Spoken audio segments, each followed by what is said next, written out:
Mohamed, whenever we talk with you, we talk about the economic situation, and then we look at where, as a country, we lie. Do we have enough money? Are we raising enough revenues? Are we spending our money prudently? Are we borrowing well? Are we not borrowing well? Are we spending what we've borrowed? Now, in the last couple of days, we've seen a number of headlines. So, first of all, we know that the National Treasury is already in the process of going into the next financial year's budget. They've already taken the budgetary policy statement to the National Assembly. It's being discussed by the committees there. We have seen what they're proposing. We have also seen that they've come up with their supplementary budget, which has pushed their spending a bit further than they had anticipated before. Last week, there was a statement from the Central Bank of Kenya that the Central Bank Board had met, and having considered the situation in the country, having looked at the impact of COVID-19, among other factors, they actually authorized the withdrawal and transfer of some money from the National Central Bank reserves to the National Treasury.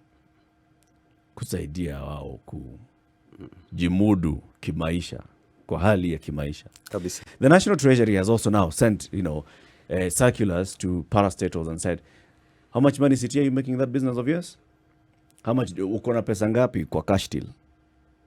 5,000 lete. Wewe endelea kuuza matunda. Ukifikisha ingine 1,000 nitumie. This is how we are operating. And which brings us to the question that we want to have this morning. Are these signs and signals of a broke government, or is this normal, Mohamed? First of all, a lot has been made of the central bank paying 2.5 billion, is it? I think 2.5 billion. That's normal. That's dividends. I mean, the central bank makes money, and they made a lot of money the last financial year. I mean, if you're holding $7, $8, $9 billion and the shilling depreciates, you make a lot of money. They made about, I think, 40 billion. So if they give the government 2.5 billion in dividends, and it's an agent of the central government, I don't think that shows you anything, because even the previous year they paid more. They paid 4 billion. So I think we should not read a lot into that. It's a normal, like Safaricom pays dividends to the government. Okay. They paid more last year than they paid this year.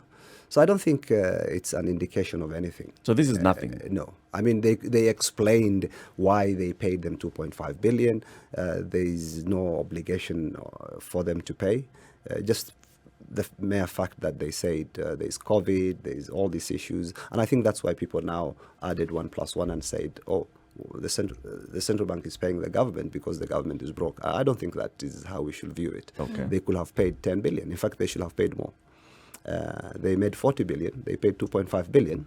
That's fine. How should we view it, Mohamed? How should we look at the current state of things? All right, so dipping a hand here and then moving things about should not send any alarm bells that there's something amiss? No, I mean, first of all, we know that the government is in a tight position. We know the fiscal position is not that good.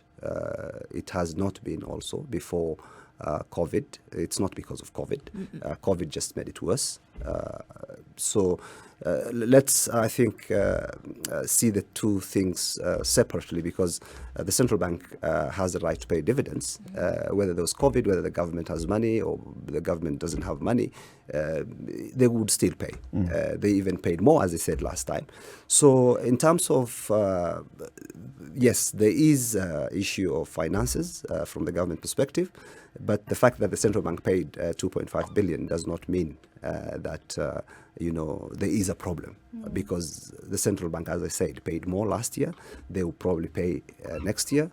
It's just like Safaricom, all the parastatals or any agent of government where there is money that is made and the government is paid dividends.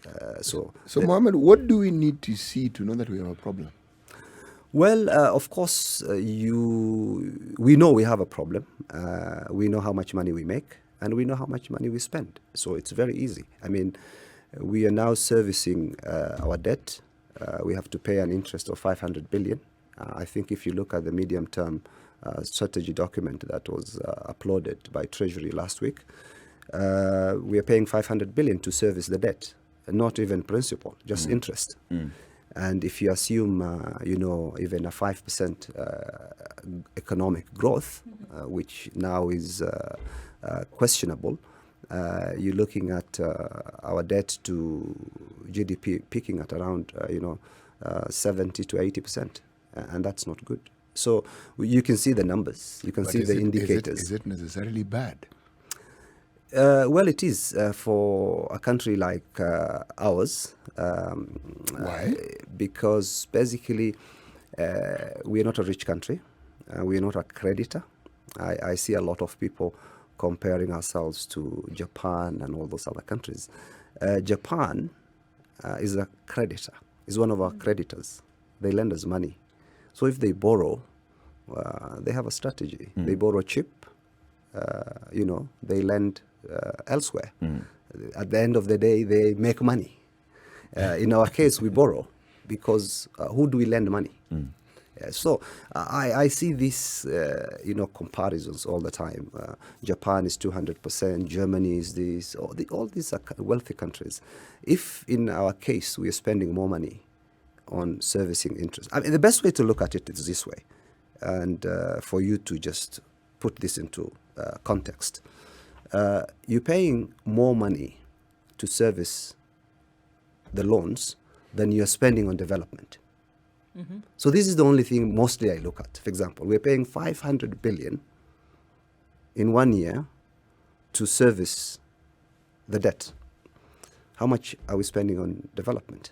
So that then means the debt has an impact on your economic development.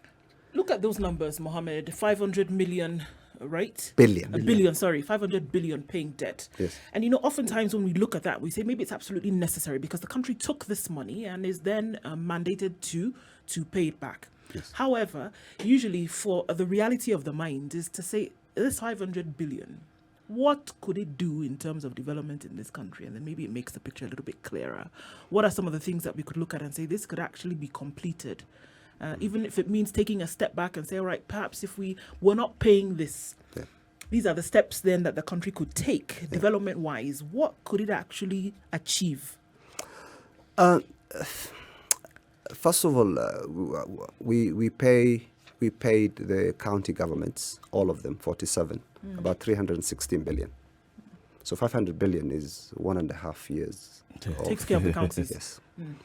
The other thing is, of course, if I look at this government, for example, they've come up with the Big Four agenda. And it's a very good agenda, if you look at it. Universal health, manufacturing, food security, and affordable housing. If we started with this, Big Four agenda in 2013, when the Jubilee government came into place, I think this country would be a different place to live in. Okay, because those are very good things that touch on the people. I mean, affordable housing, food security, universal health. Then the effect, the multiplier effect that has, it's amazing.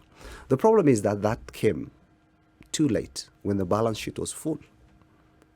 We already spent so much on other things, infrastructure, dams, stadia, the containers, the health, all those sorts of things.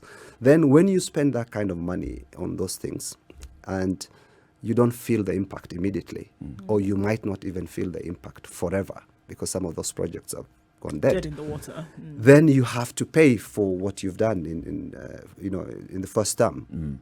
That means you don't have what they call the fiscal capacity. You don't have the space to then do these good things that you've come to think of later on in the Jubilee administration timeframe.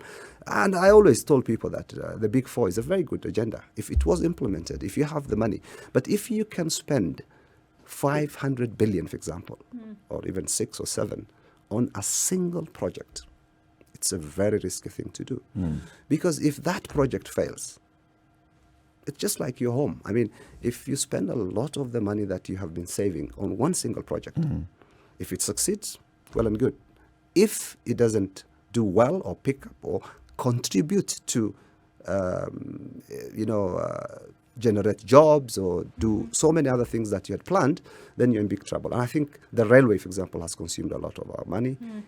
We are not seeing the benefits maybe immediately. I don't know whether we will see the benefits, even in the long run. And that has put us in a very, very tight position. Well, it seems like we're just hurtling down this mountain, going down a lot faster than, the country went up. Correct. And it might seem like a very rudimentary question, but those that sit at these positions where these decisions are made, because as we talk about it now, it seems quite simple to understand, right? I mean, it seems very clear, and it would seem that those who sit in these positions of making these decisions would also understand this. Do you think that they are at grips with the reality of the situation on the ground, in a position to do something about it? Yes, they do. But you see, the problem is that politics is about resource allocation. And politics is the one driving everything we do. Someone comes in for 10 years or even 5 years and says, I want to do this. Leave, someone else takes over.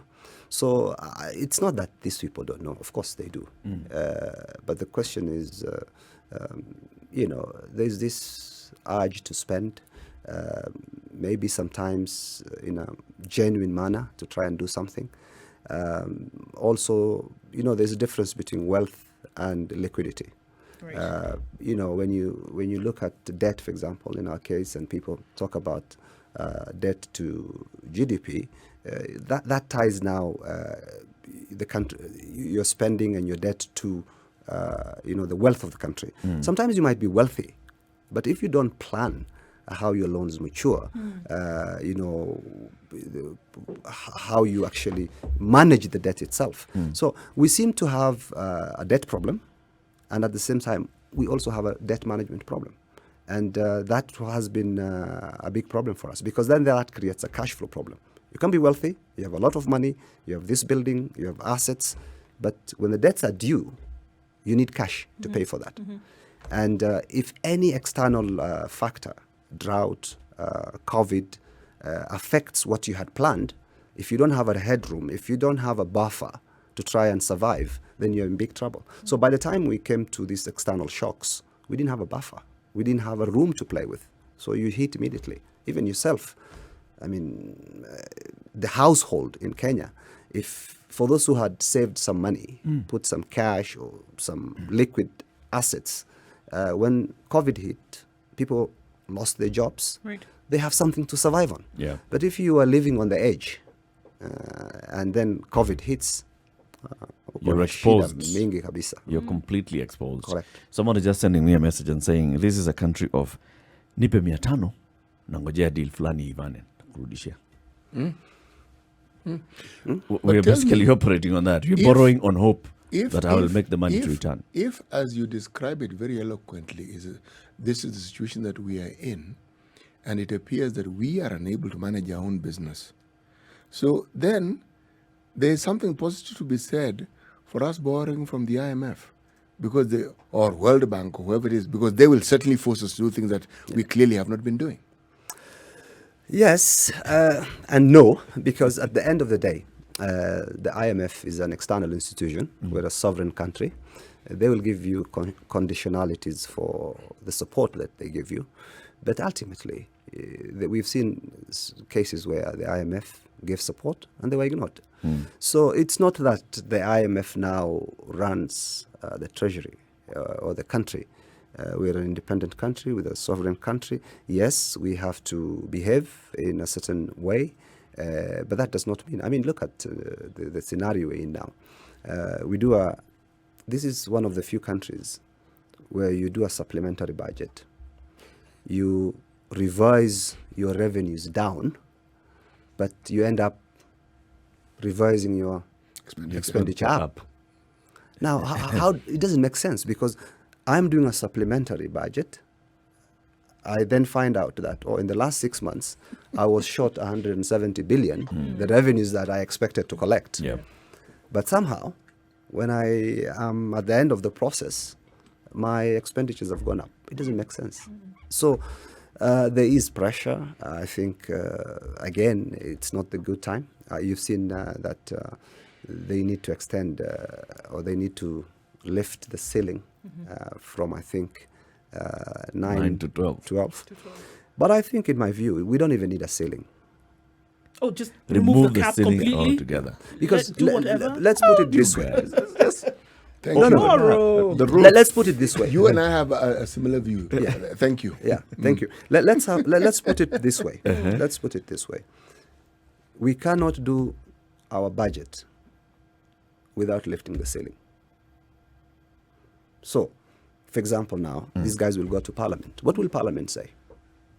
Increase it. No. We have not approved it. No, we are not Sorry, approving. We can't. 9 billion. Kana hiyo peke yake. So Use that, what next yeah. then? You can do your budget, because first of all, you have to have the space. You already know you have a deficit of about 900 billion. You then plan not for this year, but second, third, and fourth year. Yeah. No creditor will give you money, because they know you don't have the legal authority Instruments to borrow. to borrow. So that's number one. The second thing is that you don't control debt that way. You're using limits and controls like ceilings, because at the end of the day, as we have seen, they don't make sense. And if they're there to be broken, why do you have Them in the first that place. speed limit? You control debt through the deficit. So in my view, I think the better approach to managing your debt and putting controls on it, if I were in Parliament or even Treasury, is through having a limit on the deficit itself, because it's the accumulation of the deficit that we call forcing. debt.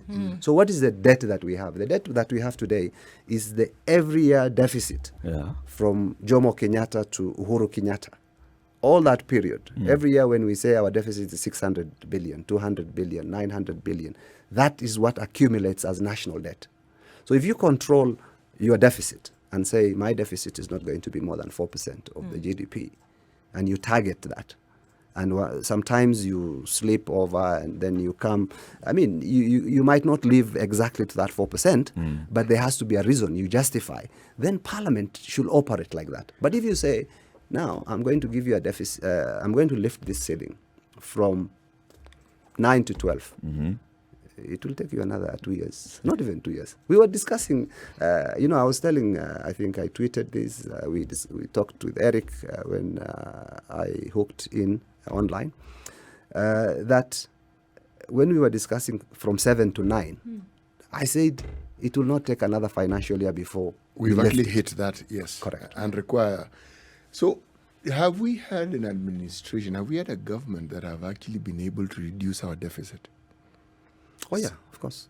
Of course. I mean, And what did they we had a do? government, I think, at one stage that almost had a surplus. You're talking about I the think, Kibaki government. yeah, the Mirari. administration. I think Mirari. I can't remember the numbers, but I think Mirari's first budget. But those days we were operating small time, my friend. I mean, we were collecting, I think 400 billion, 300 billion. When Kibaki came in, we were collecting not a lot of money. Our appetite was small.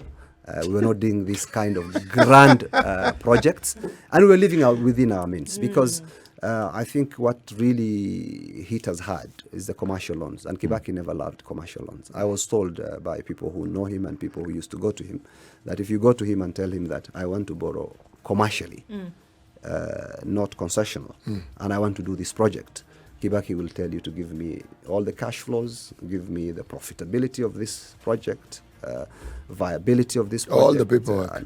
and then you will never come back. Dead in the So water. that'll be You will it. not come back. Unaenda tu. So anakuambia. Even the railway, I think it was put to him, and he gave them a hard time. So I think the deficits can be managed, but even if you look at the IMF wording of their, agreement, because that's always very, very carefully worded. They're talking about primary budget balance, which means your recurrent expenditure has to balance with your revenues going forward. And that means we have to cut either expenditure or we have to Raise more money. This is the Situation Room, the only way to start your day. Spice up your life. If the shilling depreciates by 1 shilling, we're adding about 30 billion more on our debt. So you can go and sleep and you wake up in the morning and the shilling moves from 107 to 109, and that's 60 billion added. So foreign debt has its own problems, but you've got to manage. There is no one single mix which then says this is the best. It depends on the country. It depends on a particular scenario or situation that we face. And at this point, I think because of the fact that the currency has been weakening, I think it's not a good thing to take on foreign debt. And if you can't take foreign debt, I think your only other option is domestic debt. Talking of this foreign debt, are there situations where people, yes, borrow foreign debt, but in their own currency, as opposed to the currency of the institution, the people that they're borrowing from? No. I mean, by virtue of you saying foreign, then it has to be a foreign currency. It's debt. what you peg it to. Because, for instance, Yes. if I peg whatever I'm borrowing to the shilling, Yes. then it means that I will be... But we're not a pegged country. We're not a pegged... That is what I want you to tell What is us a pegged about. country? Yes. Well, in Saudi Arabia, for example, it's a pegged currency. The real is a pegged currency, 3.75 reals to $1. It's a rich country. You can afford to keep it at that level, because if you peg your currency, you have to have enough reserves in the currency that you pegged in, like, for example, the dollar, to make sure that at any one time, that level of 3.75 is maintained. So in Saudi Arabia, we have, over 450 billion US dollars in reserves. So at any one time, the country How is much again? 450 billion US dollars. Okay. Yeah. Just wanted to... So wrap my head around it. we're not a we are a free-floating currency, and if you borrow in foreign currency, there is always the likelihood that you could pay more or even less. If your currency depreciates, you pay more. If your currency appreciates against the dollar, it's in your favor. So unless you're a pegged country, there is no way you can borrow, because the only shilling we have is in this country. We don't have, unless there are people who hold shilling outside the country, and then you can borrow from them enough to, do whatever you want to do, and that doesn't happen. Okay. Looking at options, I mean, that question before we went to the break in terms of, so what do you think right now the option would be for Kenya? Is it, raising revenue, that say to get us out of, because we talked about it already being a bad economic situation even before the entrance of COVID. So what would be the solution now with what we have, the high debt that is there? Is it raising revenue? Is it now cutting back on expenditure? What is it that would get us out of this hole? That's a very good question. And the answer is complex. I say that because what is likely to happen or what should happen, those are two different things. And there is, if the country is not run by politicians, which doesn't happen, then what you need to do is that you need to do a serious expenditure rationalization. You have to rationalize your expenditure. We spend 50 or so billion. Look at it this way.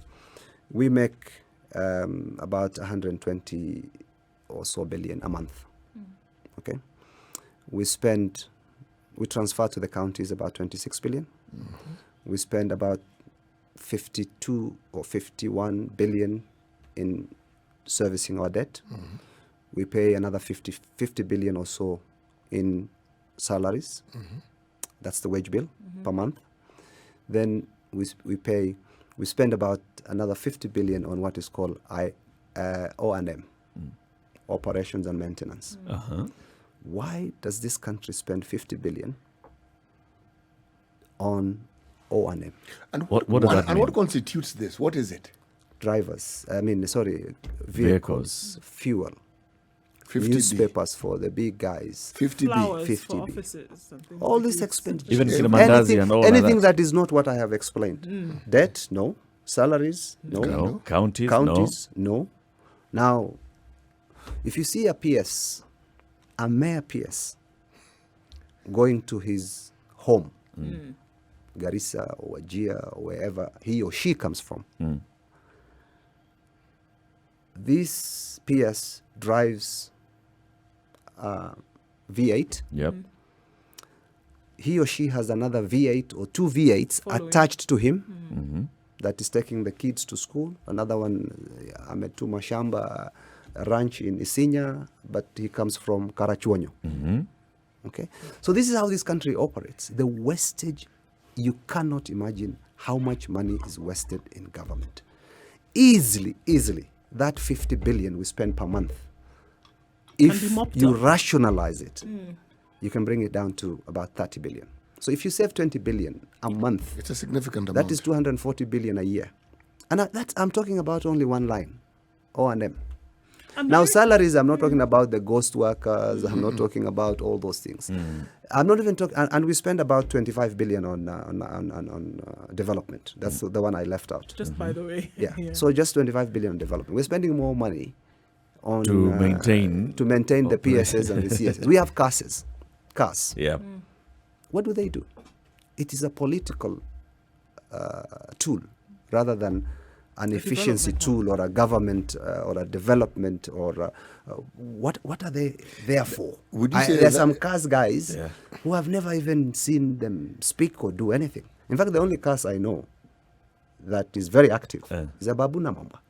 Oh, Because every day I know at least he's somewhere. He's somewhere. He's representing the PS, the CS. Or He's abroad. He's all the meeting other some guys. foreign These are delegations. just positions that are created for politicians who flopped and who you need their support. So, going back to your question, you have to. The only way this country can survive is the country needs a serious expenditure rationalization.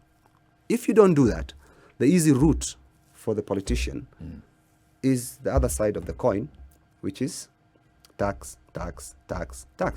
So you're taxing people to the last shilling, yet that money is going to wastage. To buy And that is the flowers. problem we have. And that is the problem this government needs to, you need to bring a team together from the government itself. And when COVID hit, we did the same. I mean, a team was formed that looked at every expenditure by everybody in government. And This we is in saved the 30%. rich Saudi Arabia. Correct. And we saved almost 30% of the expenditure. So if we save 30% of our expenditure of 3 trillion, how much is that? It's 900 billion. So We put 900 billion is our deficit, That's what our we are deficit borrowing already. to survive. So I think we need to be serious. We need to be very serious. When you So put that this- is the hard way to do it, but it's not going to happen. because of political. Because every time we go to elections, that's when things go bad. And this time, because of the fact that we have another process before the election, Yeah. so we're going to have about 2 years of expenditures that will go out of. Out. When you're asking the National Treasury CS, Okur Yatani, Yes. about the issue of rationalization and all and the measures that the Treasury has taken, Yeah. he told us, in fact, we've done a lot. Look, just because of COVID, first of all, there has been reduction in travel, reduction in meetings outside. Yeah. So that has saved a lot for the government. And then he says, they also look at people working from home. So all those teas and mandazis and all, the expenditure also reduced. Correct. So he swears Yes. that this rationalization that you're asking, Yes. they're already doing it. Yes. I mean, yes, I respect Okur Yatani a lot. He's a very good man. He's an honest man. He's one of the few CSS that is transparent in terms of if we have a problem, he would say we have a problem. But Eric, if you're going to save 2 billion in a budget of 3 trillion, if you're going to save 4 billion, 5 billion, yes, those are cosmetic changes. We need a serious cut, at least probably to 30% of the expenditure. Mandazis here, and while at the same time, as I told you, our PS has got 2 or 3 cars attached to him or her, and here you're saying we're cutting on travel and Mandazi. It doesn't make sense. Why do these attempts never seem to work? When Uhuru Kenyatta was finance minister, he started this program and said, look, we are going to make sure that each of these senior government officers is only going to have one pool vehicle. There's going to be a pool vehicle for the 4-wheel drives, the fuel guzzlers, and then we give them 1800cc vehicles. Well, so when did that stop being implemented? People forget very fast, and also the way government operates is mysterious. Sometimes you wonder, the commander-in-chief might even give an order for government to do certain things. But those civil servants, my friend, those are the government. government. Ground, unless you really are very serious and you really see through what you've directed to be done, it's not easy. I remember a friend of mine in government was telling me that he told, his staff that he doesn't want the 4 daily newspapers he can buy from outside. Give me an allowance, or even I don't want. Why should I buy a newspaper for 300 shillings when on the street it costs how much? 60. And they told him, this is how the government operates.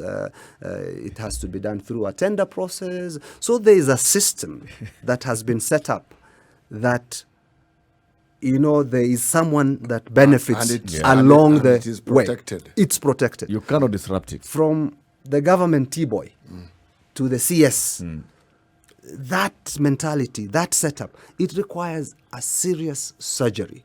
It's not just a question. The president sometimes says, pay the pending bills. How many times has the president said that? Pay Many bills, times. yeah. Have you seen that Since happen? 2019. No. So I think it's not an easy thing to do. Yet it's an easy thing to do because you need to make sure that actually happens, that you get reports that, the political goodwill is something that is required. But sometimes the politicians might say something in a funeral. They don't even mean it. We've seen They rarely examples. mean it. We've seen examples of governments whereby then the executive, as the executor, then decides to make decisions to remove things like this, and it has worked. Do you think that then Kenya needs somebody who's going to come in with an iron fist and start to break down some of these things? Because it looks as though what you need is an individual with, one, the political will, but then also with the decisive might to say, I am going to now make sure. Because you can't tell me that people who sit in these positions don't know about these systems that you talk about. I think it is. I think the nature of our politics, the structure that we have, makes it a bit difficult. It's such that in Kenya, a politician would come in, and that politician will need other politicians or another big person to back him. And if that other person is doing other things, for example, when Jubilee first came in, we all knew that this is a government that is one government. That we are told in theory, but we knew that it's not. So you had, it's always a coalition, and that makes it very difficult. So now we have gone to the handshake, for example. There are certain things that now the president has to do in order to please the other side. And that costs money. If that other person now comes in, then he or she again would need to please someone else. So, I mean, if you have, I would say benevolent dictators in other countries, and I'm not saying that's what we need, because I really believe in democracy. It can really work. Is, in Malaysia, Singapore, those countries, you say do, and it's done. Right. So the nature of politics, that the structure that we have, even if we had one party in Kenya that was very strong, for example, 70%, they are able to do things. They know they have the backing of, their political, their politicians in parliament, and they can execute certain programs. But we have a country where in every election, we are 50-50. So we either have a political problem, so that then we have to spend money to solve that political problem, or we have somebody holding someone else hostage. Yep. And that person is not able to do. My side is lazima tukule, hii side ingine lazima wakule, nyinyi pia mnakula. Unatoa mtu kazi, and then people say mtu wetu. So we have societal, we have an attitude problem. We need to solve these issues if we need to develop. Otherwise, I think it will be the same things. Whoever now comes into play, as a president or a prime minister, now that we are going to BBI, look at now. We have a president who is living and whose term is coming to an end, who is now bringing in a process called BBI that will, in fact, increase expenditures and give the next administration a lot of problems in terms of fiscal space. And this is done because of politics, nothing to do with the economy. Nothing to do with the development. And people say, oh, it's important because we need to live in peace. How much money do we have to spend to buy peace? And is it sustainable? How much? And is it sustainable? Is it a real peace? No. Because So tomorrow, it seems like surface level peace, exactly. whereby you have people who are still not able to make a decent day's living, and then are not able to even take produce to market because roads are in a dilapidated state, for example, things like that. So is it a real peace? It seems like kind of like a covering, icing, but underneath there's no cake. We're spending too much time on trying to, as I say, buy peace, which might be important. And that also is taking a lot of focus away from development and things we need to do. We have we've had a handshake. Again, we might need another handshake next year. Yeah. So you shake hands on this side, then you cause problems on this side. How much money are you going to say? Are you going to change the constitution again? Are you going to spend a lot of money? Are you going to say we are going to bring people together now? We need more offices, more staff. So from one handshake to the other. How many handshakes have we had since multi-party politics? Actually, since 92? Since independence. Since independence. Ask yourself. Very many. Many. So when are we going to develop? So we have two problems, by the way, as I hear it. We have one, a political system problem. Yes. And then we also have now a civil service that has taken advantage of that political system. Correct. To create its own system. Yeah. So you have a politician who will come into office, and because of trying to balance things politically, they will make promises, they'll try to juggle things, and then you have a civil service that tells you, umetukuta hapa. Correct. Utatuacha hapa. The civil service needs supervision, Eric. And if the politicians are busy fighting each other, if you look at what happens in Parliament, who supervises the civil service? There's no time, there's no focus on that, there's no discipline, because there's so much politics. Then Parliament even then becomes bipartisan. You see a lot of guys, we've seen in KEMSA, where people say, I was working near KEMSA, I got a contract. We are seeing all these shenanigans, and tomorrow nothing comes out of it. People make deals behind the scenes. So at the end of the day, as you said, yes, we have two problems. The two problems are interrelated. And one problem is because of the other problem. I have to ask this question. The alternative to pursuing peace, in the absence of that peace that is being pursued, is it really possible to develop? Maybe yes, but it takes focus away from the key things that we should be doing. I mean, we elected a government in 2017, but they came into office in 2018. It's now 2021.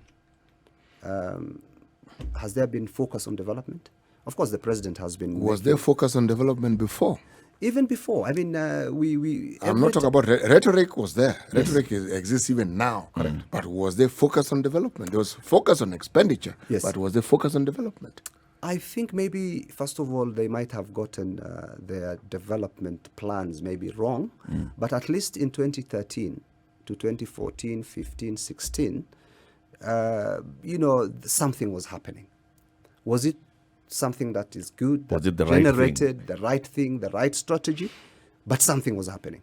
So there was a semblance of a government, and we had, of course, all corruption also taking place, because when something is happening, the bigger the ticket, the development ticket, the bigger the corruption. A lot of corruption took place. But so it's either corruption taking place, wrong strategies, the next term or whenever there's a transition again, you have all this politics. It's not corruption happening, it's being promoted, because you see, there's what happens and what the government security forces try to quell. Yes. But when you have one way, it seems to be promoted. True. Meaning it seems to be like the main agenda. Yeah. Okay. Nobody will stop you. Yes, and then behind it, it is presented as a development agenda. That's true. All right. Most of the projects we have, and I've written about this, I think, before, where I said that the corruption actually is budgeted. So most of the projects that we have in this country are vendor-driven. There is no project where people sit down and say, okay, what does this country need? Where do we go? It's a question of... It's conceptualized as a vehicle to and get. it's being planned now, so that I can give you political support. In 2022, the government, when it comes in, people are ready with their projects. And these projects do not necessarily have to be projects that the country needs. They're vehicles. Yeah. Don't be surprised if somebody says, okay, we need another railway from Wajir to Nairobi. Oh, it's coming. Yeah. And it doesn't make sense, maybe. There's nothing that you bring from Wajir in terms of goods, in terms of services, or someone else saying, we need an airport. There's a lot of livestock that needs to come. Like Oh, a reason will be These found. projects are already Mohamed, planned. Wajir, Garissa, and Mandera, and Mas, we need that livestock Yes. to come from there Yes. and not undergo the stress and strain of being on a truck Kabisa. to Bachuma, Kabisa. okay, Kabisa. in Taita Taveta Kabisa. railway. Kabisa. It's I've already conceptualized that, my friend. Plus, remember, don't spoil. And you my know the plan. vendor. yes, the trade between those countries that border those towns Yes. will be enhanced by Yes. such a mechanism. Correct. So, of course, let me say where I was going with the question that, or the statement that I made. The issue of there being an individual, a person with a certain personality and a character is fundamental. Why Yes. do I say it's fundamental? True. If you look at the Kibaki government, Yes. and fundamentally, there was a man called Kibaki. Yes. A lot of fun was made about the people he came in with. They Yes. said, over the hill. Yes. But it is clear these are people he knew, Yes. people he had worked with, Yes. and people he believed could deliver. Correct. And in many ways, they really delivered. Correct. Correct. I agree. There's a lot of discipline. There is a person who is not given a lot of credit in this country, and that person is called Joseph Kinyua. Yes. Joseph Kinyua had what I call the Kinyua Plan. Maybe I just name it as Call Kinyua it Plan, the Kinyua Plan but it was because- Kibaki from 2013. From 2003 to 2013, a 10-year plan, and they were very disciplined. And that person, Kinyua, has really, really put in a framework, an economic framework. Unfortunately, when Jubilee came into place, something happened. First of all, we went into a two-tier government. Yes. So 2 levels of government instead of 1. Yet we used the same Kinyua plan or economic framework to try and manage that. So nobody sat down in 2012 or when this government came into place and said, things have changed. We now have 2 levels of government, but can we use the old economic framework to deal the with new way. way? But the question I'll So ask, you're trying to fit so a Kenya square did not amend his own. Yes. And now here he even became more senior. He's Yes. the one who's in charge of the civil service. He didn't amend his own plan. Well, I think it depends on where you play. Mzee is now probably semi-retired. I think probably he wanted even to leave earlier than I'm assuming, but helping in a different capacity.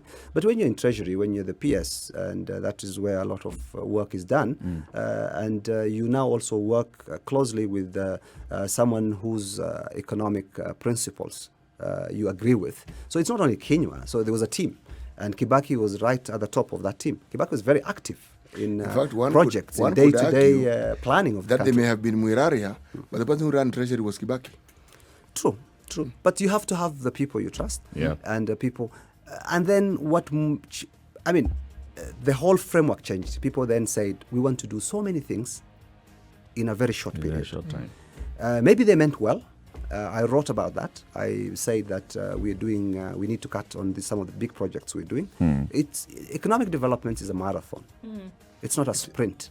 If you sprint, you're gonna, Something will go wrong. You go you're not going to south. finish the race. You go And that's south. what happened. So these guys wanted to do everything in 5 years, and then, of course, the next 5 years, something else happened. But in the first 5 years, is we're going to do a railway, we're going to do this, we're going to do this, we're going to do this. And you're a country with limited resources. Yeah. You can't do everything. And mega projects always have mega deals behind it. And then things... And they're long term. Yeah. But now we're in a position where it will take us a very, very long time to rectify and to go back to a stable position. And I think that's the problem. It's better than Zoom and... Yes. Much better. I see right here with this man CT. is very rough. So when I see the clips from Spice FM, huyu mtu ndio ana choma kabisa. Choma. And also Huyo ndio adui. na huyu anaweka Eric anaweka mafuta. You guys are good. The situation room is good. You should move to also TV. We've been on Live. TV. I know, but Meaning. Full. But, Get it. but you know, Mohammed, one of the things about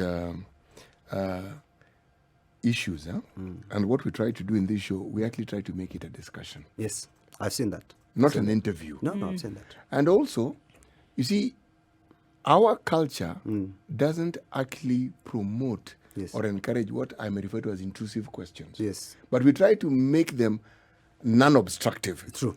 Very true. Yes. Very true. So I've that's seen where, that. that's where the concept of choma now Yes. that you're talking about. Because how else do you ensure that our audience Yes. actually gets to understand the issues that are being No, it's discussed true. here? It's very true. Yes. No, it's also captivating. Yes. I find it, Spice FM, especially the situation room, the discussions are very good, very topical. So I think good luck to you guys. And mendelee mzuri. Asante sana. Asante sana. Thank you Thank very you. much. Enjoy your holiday in the country, my Thank brother. you. Acha niende, sitaki kulala sasa. Yes. Now that I've woken up. Don't forget to say goodbye before you go back. Eh? When do you go back? March 13.